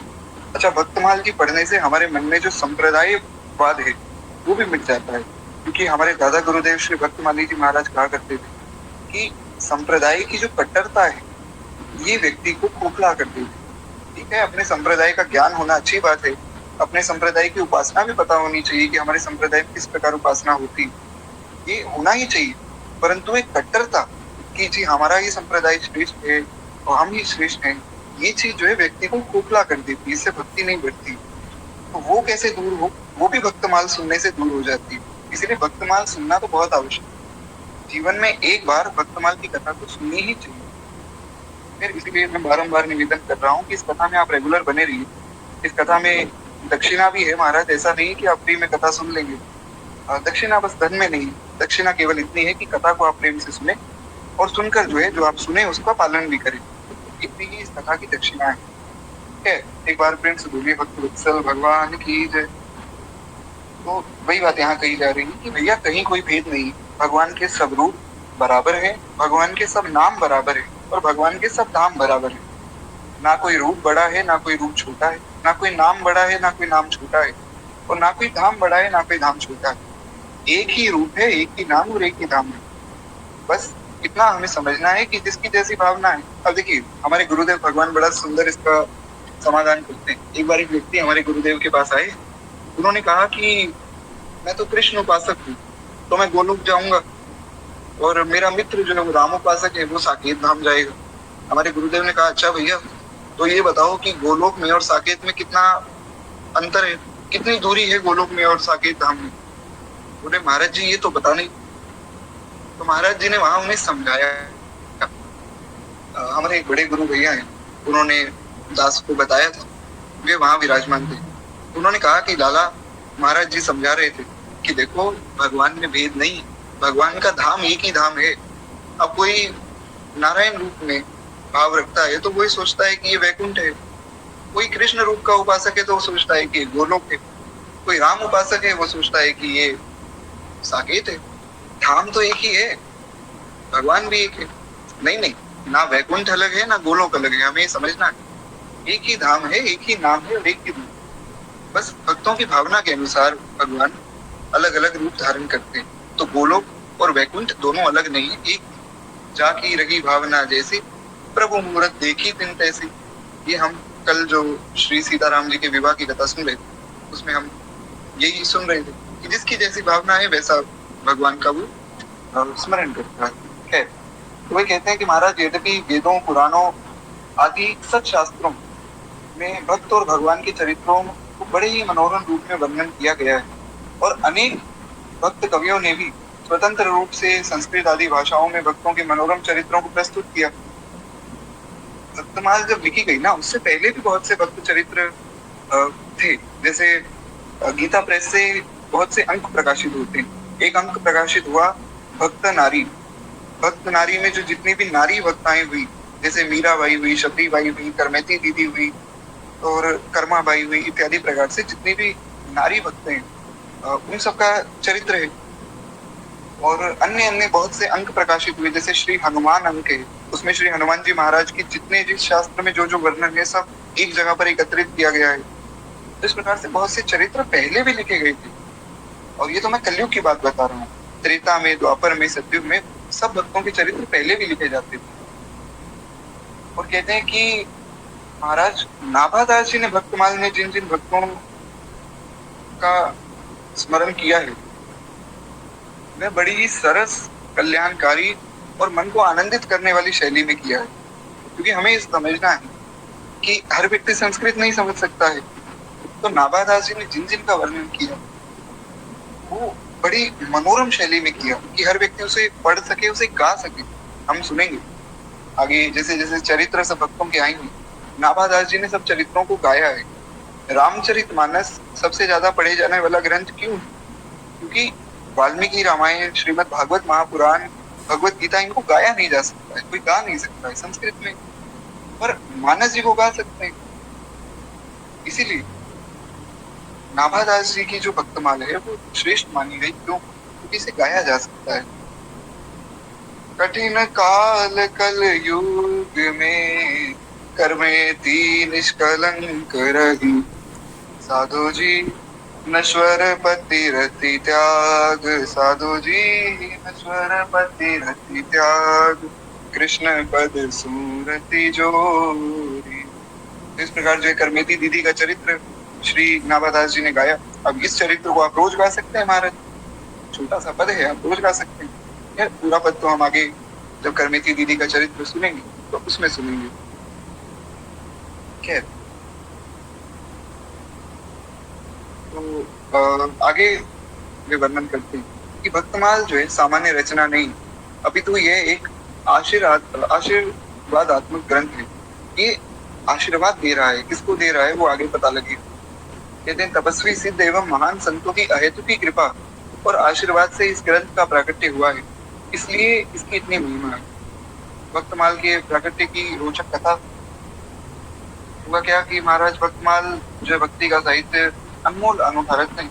इसकी विशेष बात है कि भक्तों को अति प्रिय होने से भगवान को भी परम प्रिय है। प्रभुदास में क्या कथा हाँ बिल्कुल, प्रश्न जो है हम लास्ट में ले लेंगे। आज के दिन हम लास्ट में प्रश्नों पर चर्चा कर लेंगे। उसके बाद से मैं आपको अपना नंबर दे दूंगा, तो वहां भी प्रश्न पूछ सकते हैं। खैर, अभी आप लोग खूब प्रेम से कथा सुनिए, आनंद लीजिए। बस कुछ 15 मिनट और दीजिए मुझे, उसके बाद वाणी को विश्राम दीजिए। खैर एक बार प्रेम से बोलिए भक्त वत्सल भगवान की जय। तो क्या है, वे बताते हैं कि महाराज संतों की तो यही धारणा है कि भगवान अपने नित्य धाम में भक्तमाल का सदा स्वाध्याय करते हैं।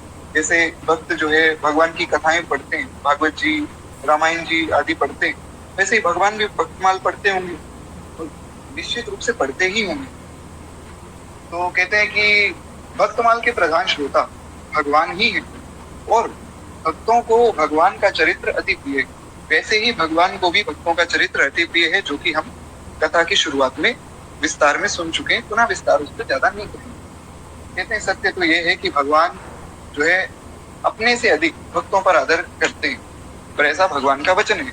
आप देखेंगे भगवान ने जो है लिखा है नवदा भक्ति में, वाल्मीकि रामायण में, क्षमा चाहूंगा रामचरितमानस में, जहाँ नवदा भक्ति का उपदेश भगवान ने किया शबरी माता को भगवान ने यही कहा कि कह रघुपति सुनु भामिनी बाता, मान हुए भगति करनाता। बड़ा प्यारा भाव है महाराज। शबरी माता ने कहा कि प्रभु अधम ते अधम, अधम में नारी, मैं तो पहली बात तो शबर कुल में पैदा हुई, उसमें भी मैं नारी, प्रभु मैं तो बड़ी अधम हूँ, आपने मुझे कैसे स्वीकार कर दिया। भगवान ने डांट दिया। भगवान ने कहा शबरी माता ऐसी बात मत करो, मैं तो केवल एक भक्ति का नाता जानता हूँ, केवल मैं भक्ति का संबंध जानता हूँ बस। वहां पर भगवान ने फिर उन्हें नवदा भक्ति का उपदेश किया।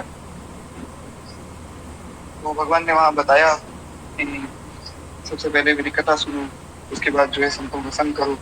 प्रथम भगति संतन कर संगा, दूसरी रति मम कथा प्रसंगा, इत्यादि प्रकार से नवदा भक्ति का उपदेश किया।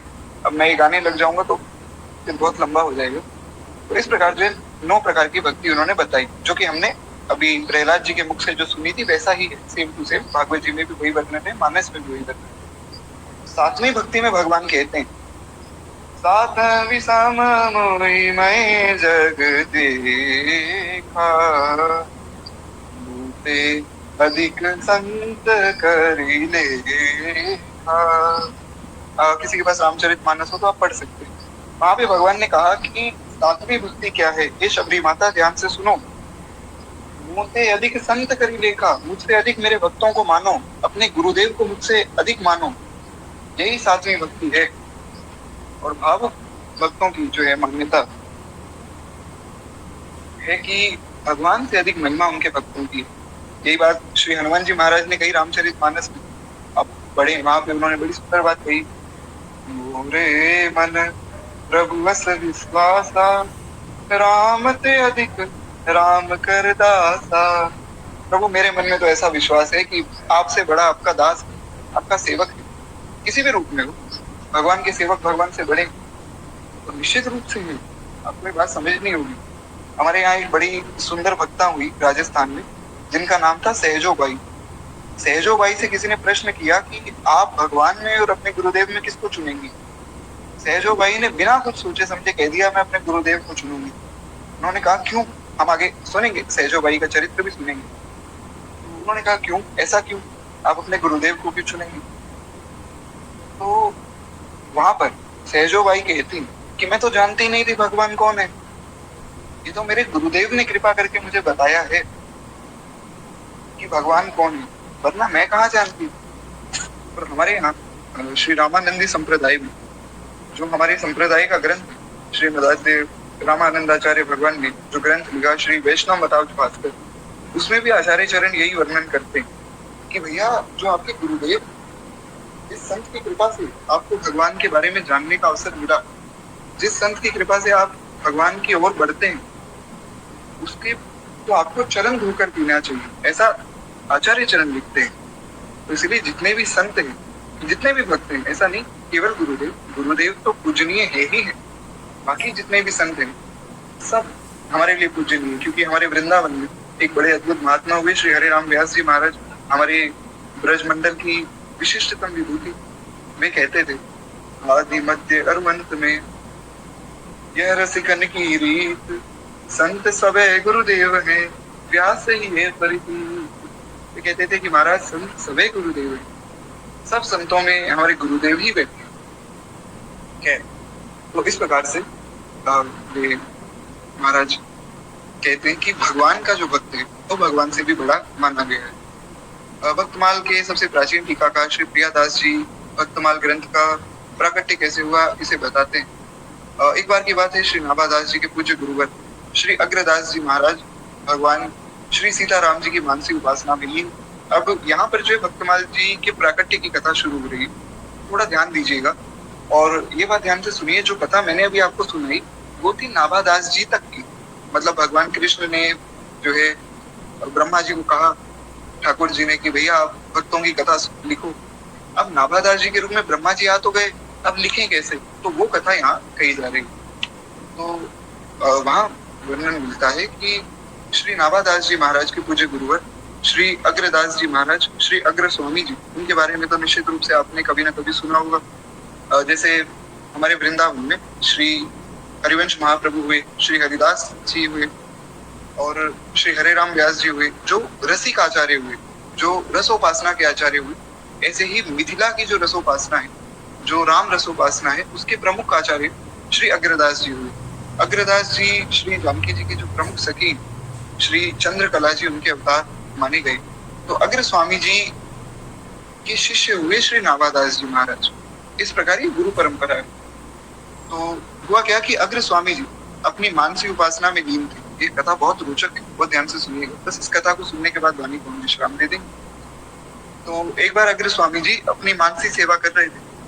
पहले के समय में मानसी सेवा ही की जाती थी। आज भी वृंदावन के अंदर जो मुख्य उपासना है वो मानसी सेवा ही है। वृंदावन में आप जाइए, अयोध्या जी में जाइए, मिथिला जी में जाइए, मुख्य उपासना मानसी सेवा ही है। तो कहते हैं कि श्री महाराज जी श्री अग्रदास जी मानसी सेवा कर रहे थे और उनके शिष्य श्री नाभा गोस्वामी जी धीरे धीरे जो है उनको पंखा झल रहे थे, उनको ताकि गर्मी ना लगे गुरुदेव को, इसलिए वे पंखा झल रहे थे। उसी समय जो है अग्रदास जी महाराज का एक शिष्य वो जो है जहाज द्वारा समुद्री यात्रा कर रहा था। मानसी सेवा मतलब मन में जो भगवान की सेवा की जाती है, जैसे हमारे आचार्य लोग करते थे। वे क्या करते थे, मन में ही अपने ठाकुर जी को विराजमान करते थे। उनकी नित्य की जो सेवा है, सुबह उठाना, फिर जो है उनको स्नान आदि करवाना, भोग लगाना, इस प्रकार से मन से जो सेवा की जाती वो भाव राज्य में उसे मानसी सेवा कहा जाता है। ठीक है। तो श्री अग्रदास जी महाराज के शिष्य श्री नवा जी उन्हें जो है पंखा जल रहे थे और दूसरे एक शिष्य कहीं दूर किसी समुद्र में अपनी नाव पर सवार थे, अपने जहाज पर यात्रा कर रहे थे और उनका जहाज एकाएक संकट में आ गया और महाराज वो जहाज संकट में फंस गया और वो जहाज एकाएक डगमगाने लगा। अब वो शिष्य घबरा गए। देखिए क्या है कि मानसी सेवा जो है वो गुरुदेव की आज्ञा से होती और तो उस पे हम बाद में विस्तार में भी चर्चा करेंगे। अभी के लिए थोड़ा इस कथा में हम ध्यान दें। क्या एक बार प्रेम से बोलिए भक्त वत्सल भगवान।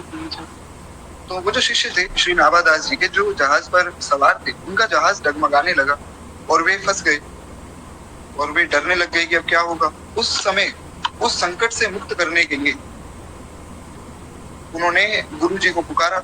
उस शिष्य ने अपने गुरुदेव को पुकारा, हे गुरुदेव मेरी रक्षा कीजिए।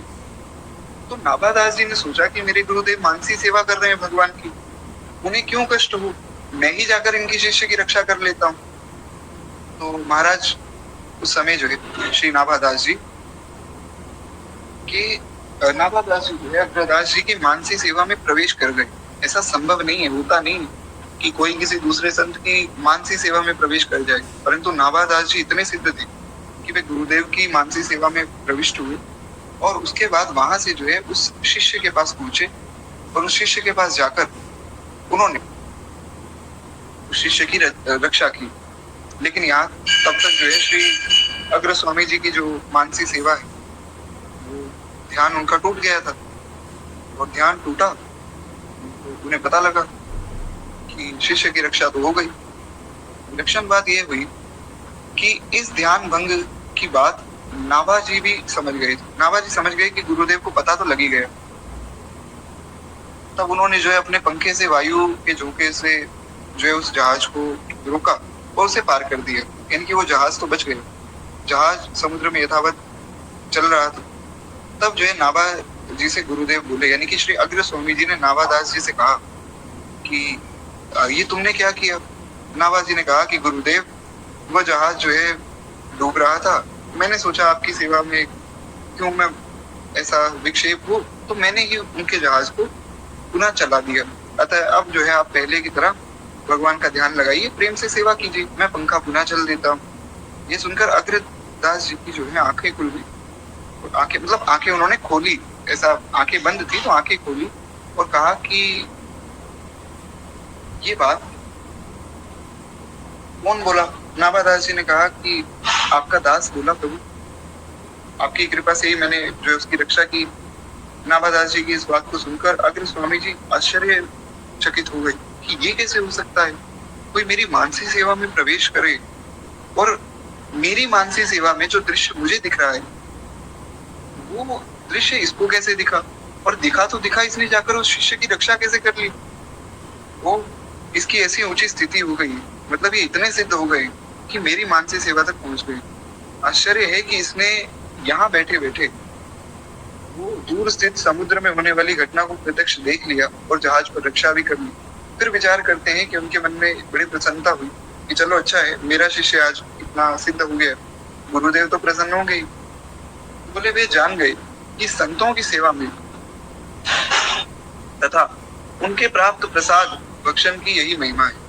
ये जो मेरे शिष्य हैं नाभादास जी, संतों की सेवा करते हैं और उनका जो है झूठा प्रसाद पाते हैं, तो इसीलिए उस प्रसाद की महिमा से आज इनकी इतनी बड़ी सिद्धि इन्हें प्राप्त हुई और इसी से जो है इसे ऐसी दिव्य दृष्टि प्राप्त हो गई। श्री अग्र स्वामी जी ने नाभादास जी को फिर आज्ञा दी, यह भई तपो साधु कृपा, उन्हीं को रूप गुण कहो हियो भावको। श्री अग्र स्वामी जी ने कहा कि देखो भैया, ऐसा है तुम्हारे ऊपर साधुओं की कृपा हुई है, साधु कृपा से ही तुमने इतनी सिद्धि हासिल की है, तो इसीलिए अब जो है तुम ऐसा करो कि साधुओं के, संतों के गुण और स्वरूप की महिमा को गाओ, उनके लिए ही अपना जीवन लुटा दो। तो गुरुदेव की आज्ञा पाकर फिर जो है श्री नाभादास जी ने हाथ जोड़कर कहा कि प्रभु, मैं भगवान श्री राम, भगवान श्री कृष्ण, इनके चरित्रों को कहने में सामर्थ्यवान हूँ, किंतु भक्तों का चरित्र कह पाना बहुत कठिन है। भला मैं भक्ति के रहस्य को कैसे समझा सकता हूँ? तब अग्रदास जी ने बड़े प्रेम से समझाते हुए कहा कि जिन्होंने तुम्हें मेरी मानसी सेवा में प्रवेश कराया है ना, और जिन्होंने तुम्हें समुद्र में जहाज दिखा दिया, जिन्होंने यहीं से पंखे की हवा से उस जहाज को बचा लिया, वे ही भगवान तुम्हारे हृदय में प्रविष्ट होकर भक्तों की कथा कहेंगे। भक्तमाल की कथा कोई मनुष्य कह ही नहीं सकता है। तुम अगर ये सोच रहे हो कि तुम कथा लिखोगे, संभव ही नहीं। भक्त की कथा तो भगवान ही लिख सकते हैं, इसलिए तुम तो एक माध्यम हो, कथा तो भगवान करावेंगे। नहीं तो आप खुद सोचिए कि मेरे जैसा महापापी व्यक्ति यहाँ बैठकर आपको कथा सुना रहा है, क्या ये संभव है? मुझ जैसे व्यक्ति को तो कथा सुनने का भी अधिकार नहीं होना चाहिए। तो कहने कराने वाले सब श्री ठाकुर जी तो कहते हैं, कहीं समझाई हुई हृदय आई, कहूँ सब जिन ले दिखाई दे, सागर में नाव को। इस प्रकार जो है श्री अग्रदास जी ने कहा कि जिन्होंने तुम्हें नाव दिखाई वही तुम्हें जो है भक्तमाल की कथा लिखवाएंगे। गुरुदेव ने जो है श्री नाभादास जी की आशंका को दूर किया और दूर करके तब वे जो है श्री भक्तमाल जी लिखने के लिए बड़े उत्साहित हो गए और इस घटना का वर्णन उन्होंने अपने ग्रंथ के प्रारंभ में भी किया है। अब किस प्रकार श्री नाभादास जी इस घटना का वर्णन करते हैं वो हम कल की कथा में सुनेंगे। अभी केवल 2 मिनट प्रेम से मेरी बात सुनिए, कुछ 2-3 बातें हैं जो बहुत जरूरी है, उसके बाद हम भक्तमाल जी की आरती करके वाणी को विश्राम देंगे। देखिए, पहली बात तो ये कि जैसे ही कथा हमारी पूर्ण होगी उसके बाद भक्तमाल जी की आरती होगी, उसके बाद जो है फिर आप लोग जो है कीर्तन आदि सब कर सकते हैं। मुझे जो है 6:30 बजे तक निकलना होगा, इसीलिए मैं आपको जो है अपना नंबर और अपनी इंस्टाग्राम की आईडी दोनों दे देता हूँ, ताकि किसी का अगर कोई प्रश्न हो तो आप फिर वहां पर मुझे पर्सनली पूछ सकते हैं। अगर किसी का प्रश्न ऐसा होगा जो कथा से जुड़ा होगा या कुछ बहुत ऐसा होगा जो सबको सुनना चाहिए, तो वो फिर मैं अगले दिन कथा में भी उस पर चर्चा करूंगा। तो इसलिए मैं आपको अपना नंबर और अपनी इंस्टाग्राम आईडी दोनों दे देता हूँ, जिसको भी जो प्रश्न हो वहां पर पूछ सकते हैं। तो केवल 2 मिनट प्रेम से हम लोग जय श्री भक्तमाल जी की आरती करेंगे। एक बार प्रेम से बोलिए, भक्त वत्सल भगवान की जय। इस धन्य नाभ भारती